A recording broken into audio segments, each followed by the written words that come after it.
Assalamualaikum warahmatullahi wabarakatuh. Alhamdulillahirrabbilalamin. Assalatu wassalamu ala asyrafil anbiya wal mursalin wa ala alihi wa sahbihi ajma'in, amma ba'du.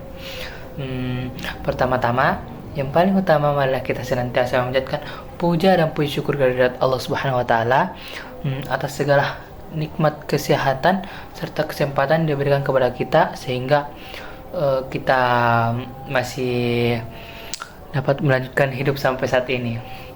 Tidak lupa pula kita senantiasa mengirimkan salawat serta salam ke junjungan kita baginda Nabiullah Muhammad SAW. Allahumma shalli ala sayyidina Muhammad wa ala sayyidina Muhammad. Nabi yang telah menggulung segala tikar-tikar kebatilan dan mengampaskan tikar-tikar kebenaran. Baik, saya perkenalkan, nama saya Berdi Maulana Hasan, biasa dipanggil Maulana, yang mempunyai arti pelindung, dan keunikan nama saya itu dipakai oleh Ustaz. Masya Allah.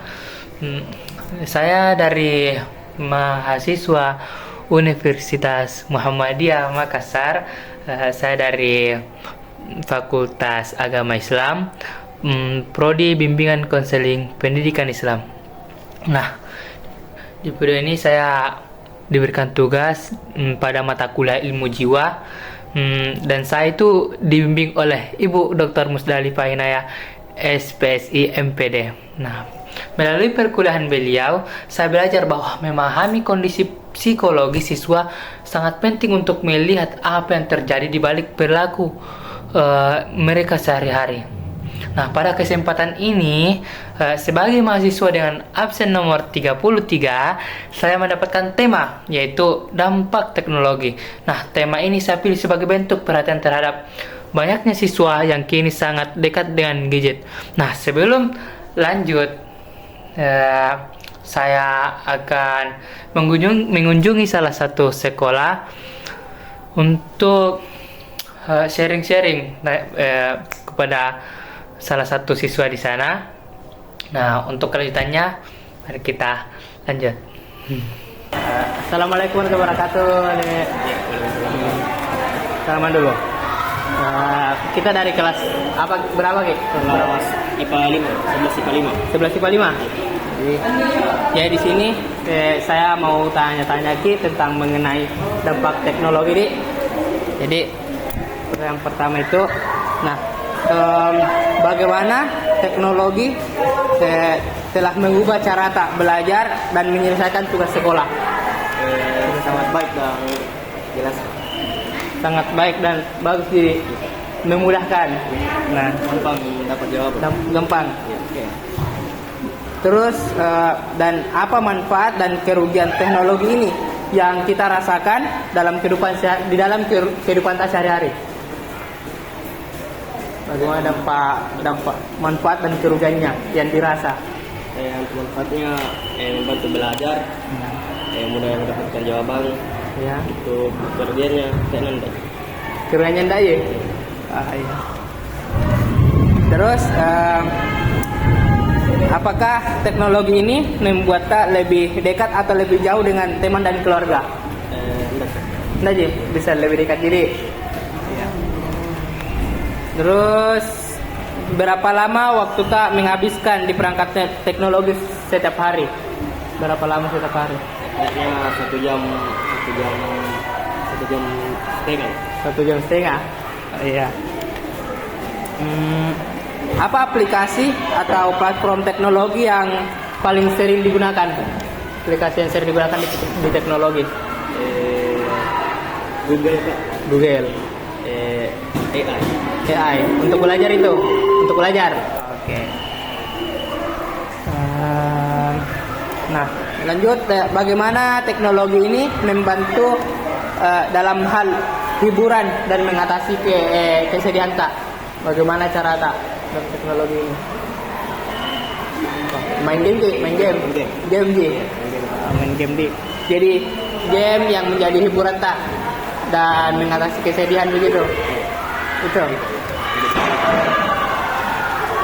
Pertanyaan terakhir dari saya, sebutkan 3 dampak positif teknologi bagi masyarakat, terutama anak muda seperti kita. Tiga saja dampak positifnya.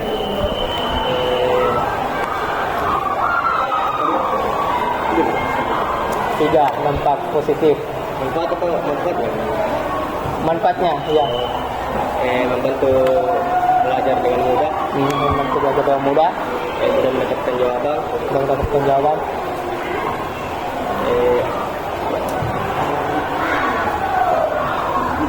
Dan membantu lebih pendekatan di sama teman di kayak belajar bersama pakai teknologi gitu. Jadi terima kasih banyak waktunya itu saya tanya Ki. Oke, terima kasih. Nah, dari pengamatan tadi yang saya lakukan, mungkin dia bilang yang saya tanya mengenai berapa lama dia menggunakan gadget, dia bilang 1 jam 30 menit. Mungkin itu juga masih kelamaan untuk siswa ya. Tapi yang tanda-tandanya itu yang saya lihat kebanyakan siswa zaman sekarang masih banyak yang menggunakan gadget secara berlebihan. Nah, beberapa kebiasaan yang terlihat yaitu antara lain sering bermain handphone sebelum tidur, sulit fokus saat mengerjakan tugas, lebih memilih gadget daripada berinteraksi dengan di lingkungannya, dan sering menunda belajar karena asik bermain game. Nah, kebiasaan-kebiasaan ini mulai berpengaruh pada nilai sekolah dan kedisiplinan kebanyakan siswa sekarang. Nah, melalui identifikasi yang saya lakukan tadi, itu observasi langsung, tanya jawab ringan dengan subjek, dengan siswa, begitu, serta informasi tambahan dari lingkungan sekitar. Nah, dari hasil tersebut, subjek menggunakan gadget terutama sebagai hiburan. Namun, kan rata-rata sekarang orang bermain game, anak sekolah sekarang yang durasinya itu melebihi batas wajar lah untuk seorang siswa.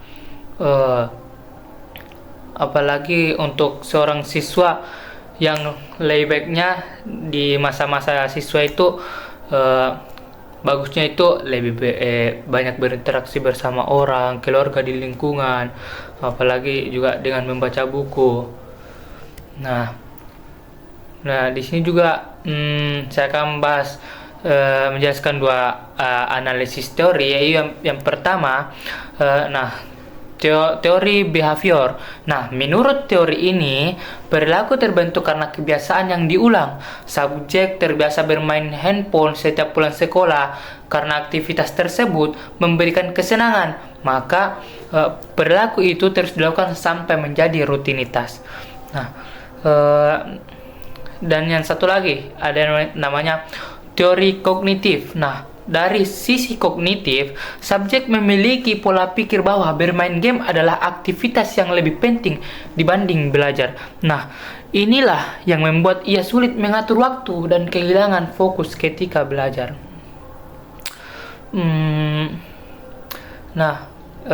Untuk beberapa solusi yang saya sarankan kepada